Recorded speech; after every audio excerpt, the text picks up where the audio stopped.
আমি প্রথমে গেছিলাম আমি বরযাত্রী হিসেবে একটা বিয়ে খেতে। তো ওখানে রনসিবাড়ি বাজার, রনসিবাড়ি বাজার এবং হাটের দিন কালকে। তো ওই হাটের দিনে আমার যে চাকু মারল হলো মাছ ব্যবসায়িক, মাছ বেচছে যে একটা দোকানে ওই যে টাকা গুনে বার করে লাগছে। এই ছেলে করছে কি যে মারিছে, ওই টাকা দেখে ওই তখন থাওয়া মারে মনে হয় লিতে লাগছিল, ওই টাকাটা দেয়নি, পিড়ে পিড়ে তখন চাকু মারে দেয় এখানে।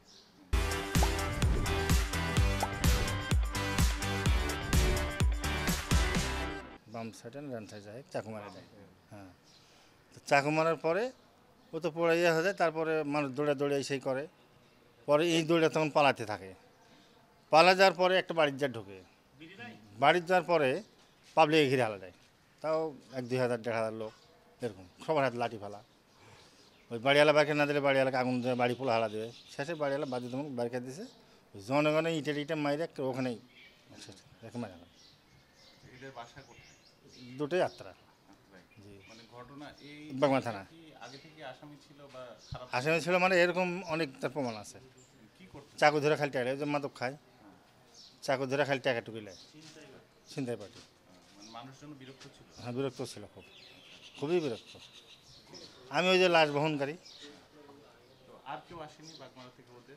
না, ওরা তো সব অজ্ঞান হয়ে পড়ে আছে, কান্দা কাটিলে ব্যস্ত। আসবে কি? আর যারা মেরেছিল বা জি। যারা এই গণধর্ষণ, ওরা তো নাই। ওরা নাই? পুলিশের মামলা হওয়ার পর থেকে পলাতক? হুম, কেউ না, একটা মা থাকে আর একটা ভাই থাকে, মনে হয় যে পোড়া দাও না কোথায় যেন থাকে চাতালে, আর মাও আছে বৃদ্ধ, এটাই শুনলাম। ওই ছেলের কমপ্লেন আছে, এই ছেলে খুব ভালো, এটা সবাই বললো। এই আমিনুল খুব ভালো ছেলে, কোথাও কারোর সাথে দ্বন্দ্ব নাই।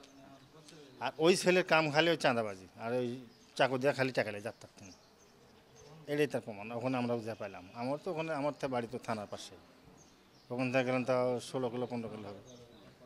যা শুনলাম আমিও শুনলাম। আজকে এখন মর্গ থেকে লাশ নিয়ে আবার আবারও দিয়ে আসবো বাড়িতে। মানে ওটা বলেন যে ময়নাতদন্ত হলে জি, ময়নাতদন্ত শেষে নিয়ে আবার বাড়িতে পৌঁছা দিয়ে আসবো।